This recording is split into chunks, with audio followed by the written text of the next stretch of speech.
Hi, this is Jeremy McGovern with American Farriers Journal, and thrilled today to be joined by Travis Burns. How are you today, Travis?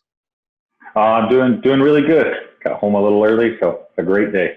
Yeah, and of course, we all know Travis from the Virginia, Maryland Regional College of Veterinary Medicine, and also just finished your term as the American Farriers Association president. So congratulations on that. So let me start with this. Upcoming in our May-June issue, we have an article based on a presentation you did at the recent March American Farriers Association convention. We always know the big C's with the AFA: competition, convention, certification.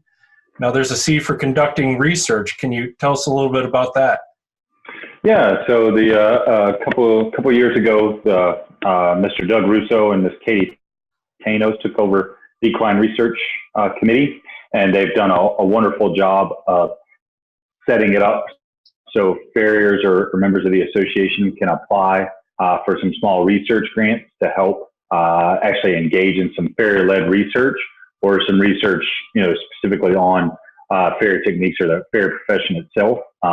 Again, a shameless plug for the AFA and a big thank you to Doug and Katie for doing it, but they have done a wonderful job of helping people get through a mock, well, it's not a mock meeting, it really is, but it's a small grant writing process. They have to kind of outline their project, do a brief literature review, go through it's a two-part application process to get or to be considered for selection for funding from the AFA.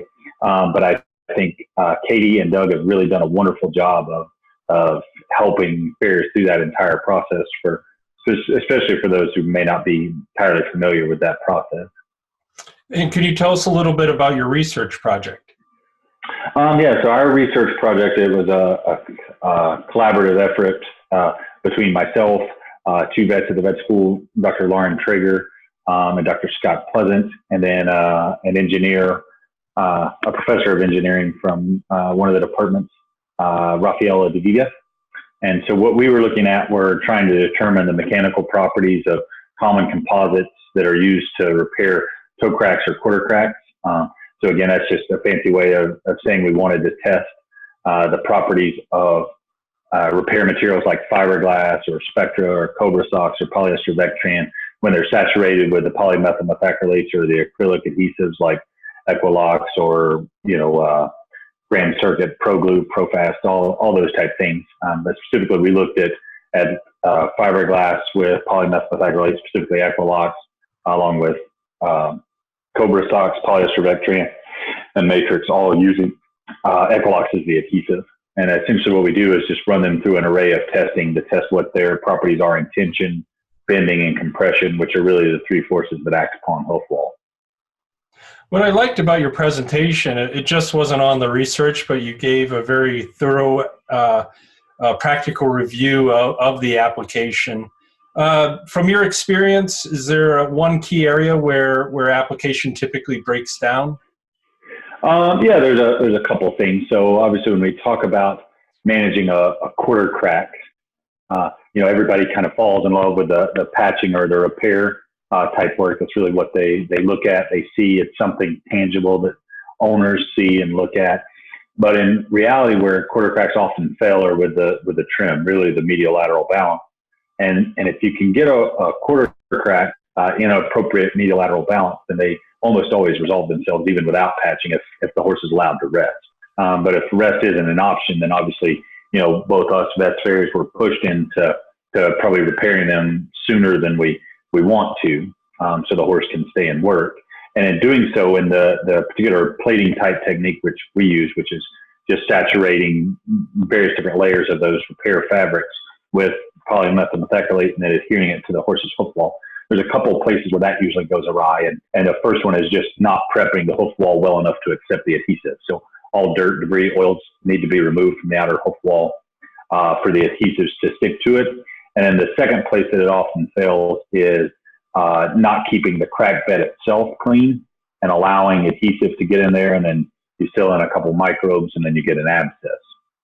So the correct application or the application of putting in a drain or essentially just keeping the adhesive material away from the most axial portion of the crack bed is really, really paramount to reduce the risk of abscessation.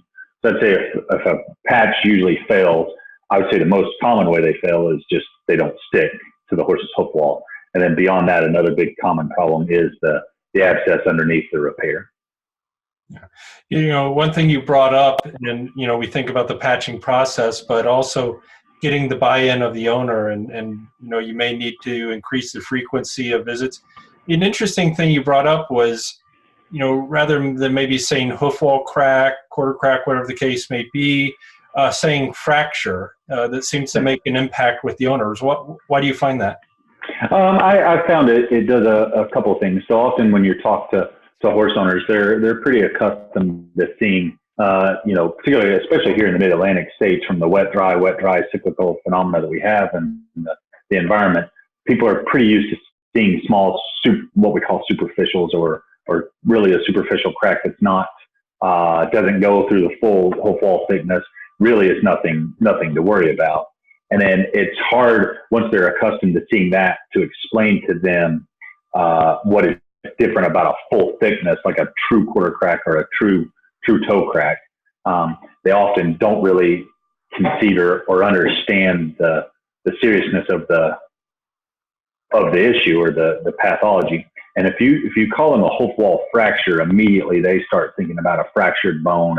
And in reality, the first part of a fractured bone is not just stabilization. So now you see, at least when I was a kid, probably when you were a kid as well, you saw a lot of kids running around with casts on their arms, right? Like we all broke them, we all got casts. But now, there's a more of a focus on, obviously rest and some physiological stimulation, not just, very strict immobilization of them. And so I think starting to talk about fractured hoof capsules with owners, really gets them thinking about the seriousness of it. And so they should be in work. They should still be, hand walked or lightly exercised.